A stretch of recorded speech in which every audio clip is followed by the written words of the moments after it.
Good morning, everybody. It's Gina, and it's about 6:30 in the morning. I've been up for, well, I've been out of bed for maybe half an hour or so, but I've been awake pretty much most of the night because of just a lot of joint pain.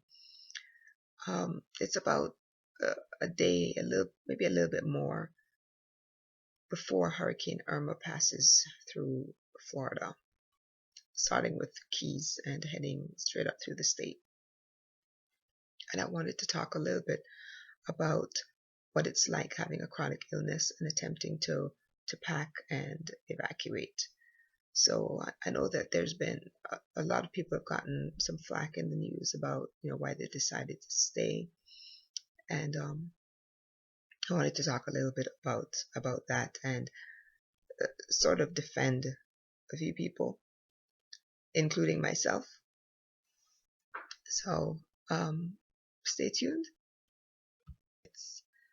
And I'm in Florida. I'm in Central Florida. And yes, I decided to stay during the storm. And that's one of the main reasons why I wanted to do this, because I'm not sure how many of you can relate to this. Probably a lot of you.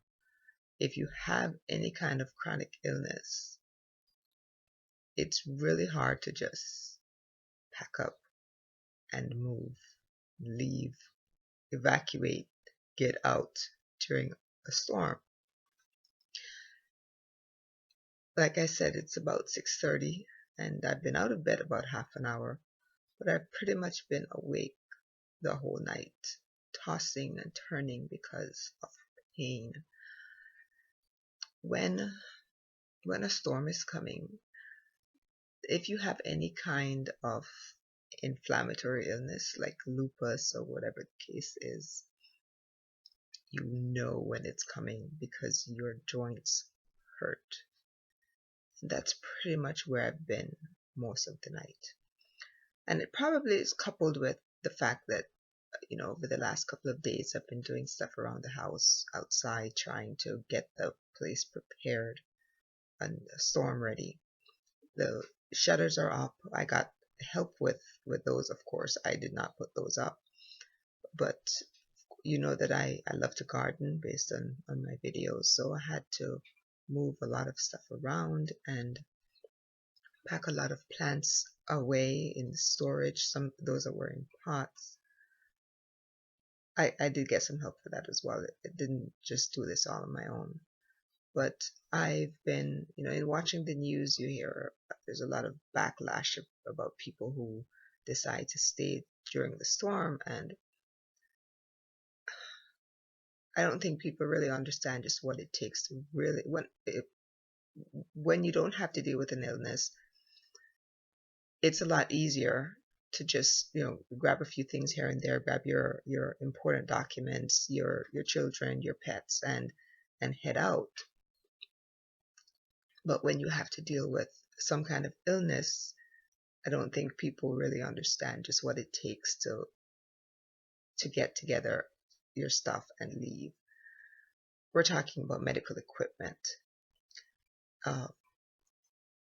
If you've seen any of my other videos, you know that I have an implanted cardiac monitor, heart monitor.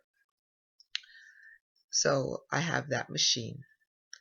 I also have you got your blood pressure machine. You've got I've got my oxygen tank. I have there's the walker. There's the cane, and there's so much more. So it's not just the easiest thing to pack up and leave. Now, with that being said, I'm not saying that I'm here just being really stupid and not having a game plan. I do have my neighbor who've been very, very generous, and they have invited my son and I, who's still asleep right now, to go over to their place, which is just a few feet down the street.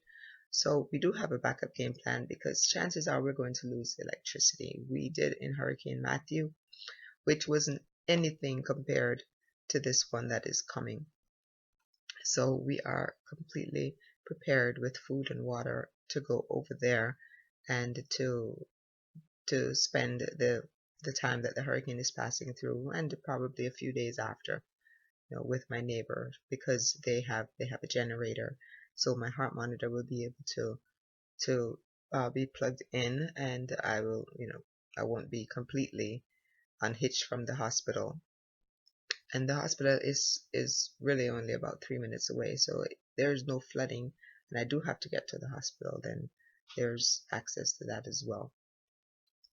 But I wanted to tell you a little bit about how I'm feeling this morning, considering that the storm is coming, and I can certainly feel it, and I'm sure a lot of you can relate that when you have something like lupus, or maybe I also have POTS and a few other things, and you probably can feel when the storm is coming.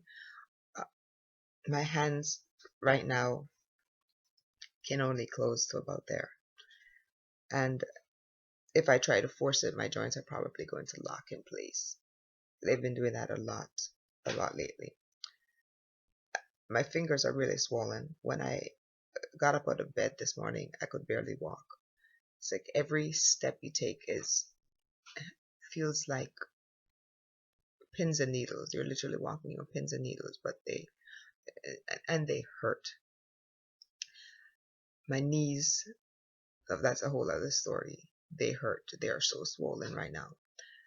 And I spent so much of the night in pain, just turning one side to the next, and my joints, a lot of the time, especially my shoulders, just felt like they were popping out of place. My back hurt, and I just couldn't get comfortably enough to fall into a deep sleep.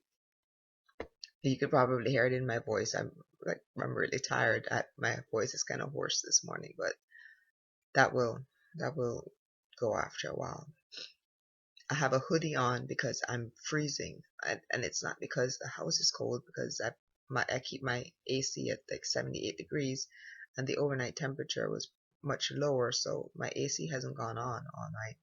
But I'm just cold, so I went ahead and put the hoodie on. When I first got up this morning and I looked in the mirror, my face was just really, really swollen, and it is still a little puffy. You can probably tell in my eyes, but it's hard to just pack up and leave when you've got all of these health issues going on. Now, don't get me wrong, I've been preparing for this for the last 4 days, because I knew that, based on projections, I kind of suspected it might be heading this way, so better be safe than sorry. And I started early. I didn't just wait until the last minute to start putting stuff away, because I know that, I just can't work all day and then expect to feel really good the next day. So I've been doing a little bit at a time. My neighbor uh, has been helping me, and my son has been helping me a little bit. So I've been just taking my time and trying to get stuff done. There's not much left to do inside the house, but today is most likely the last day to get the stuff done, like moving things up high that I really don't want to get wet, depending on just how, if we do flood, just how high these waters are going to get. And just packing up all the important documents into plastic bags, which I've already done. So those are ready to go, and it's just a matter of just grabbing a few clothes and throwing it into the bag. But all of my heart monitor gets unplugged at the last minute when I feel it's absolutely necessary, or when it's time to move across to my neighbor's house. I'll unplug that, get it over there, and get it situated, and that sort of thing. But it's just yeah, I just wanted to make this quick video just to kind of explain how it's not as easy for people who have chronic illness to just pack up and evacuate, because there's so much to consider when it comes to medical equipment. How easy is it for you to move? And I've been watching the news, and there's so many people who've gotten stuck on I-95 trying to head out of Florida.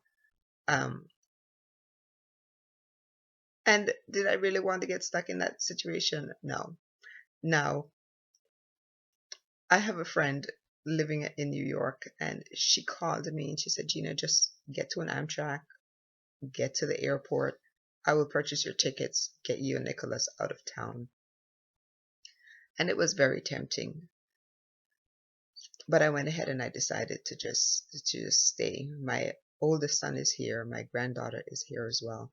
My sister is in Tampa. I have another sister in Miami, and they're all just hunkering down. So not that I would have felt, yes, I would have felt like almost a traitor, kind of leaving them here to just deal with it.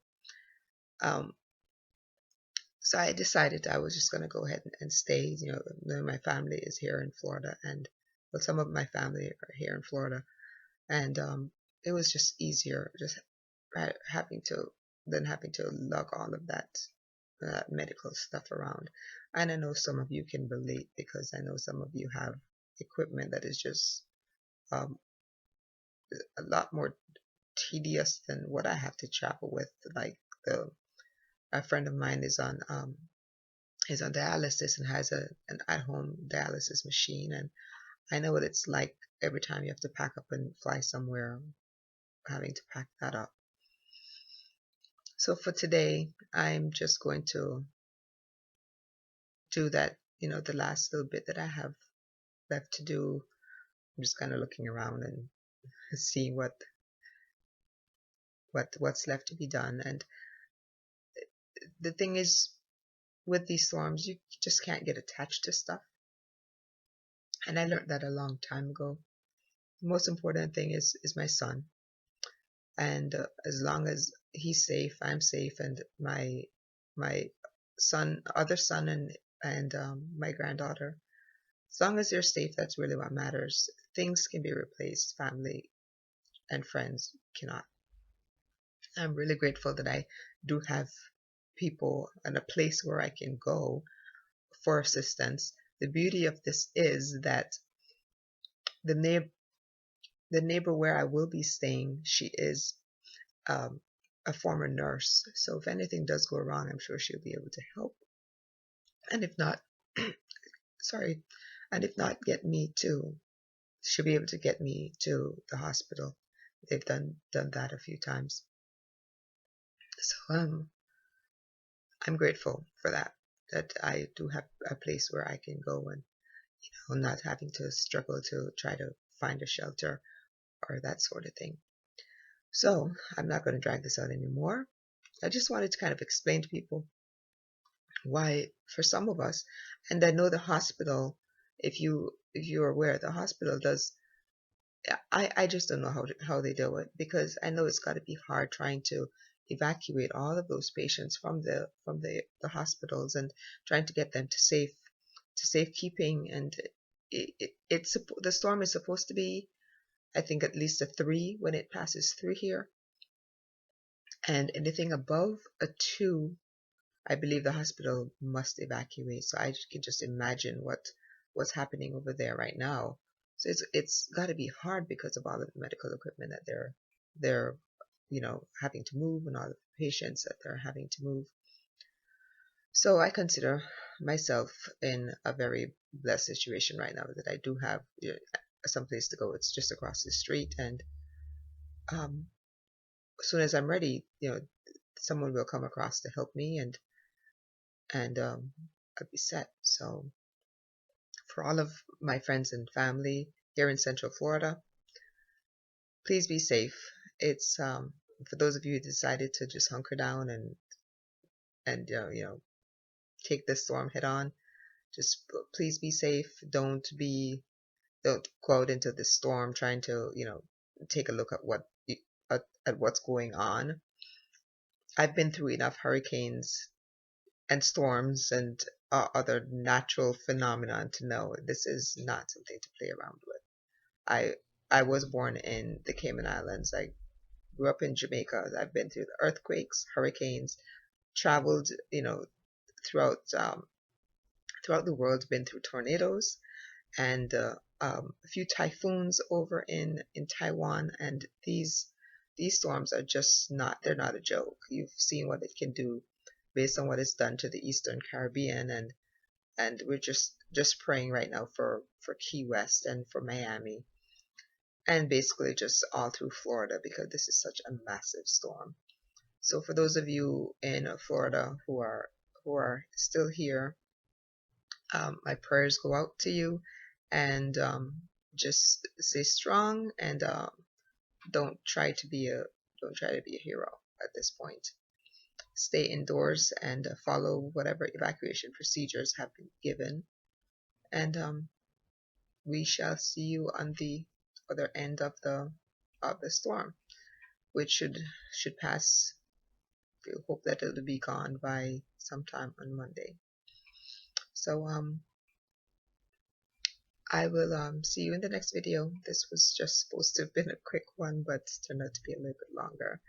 I'm just going to spend the next couple of minutes having some tea, maybe my turmeric milk, and getting the rest of some, what I need to have done. So I will see you guys. Stay strong.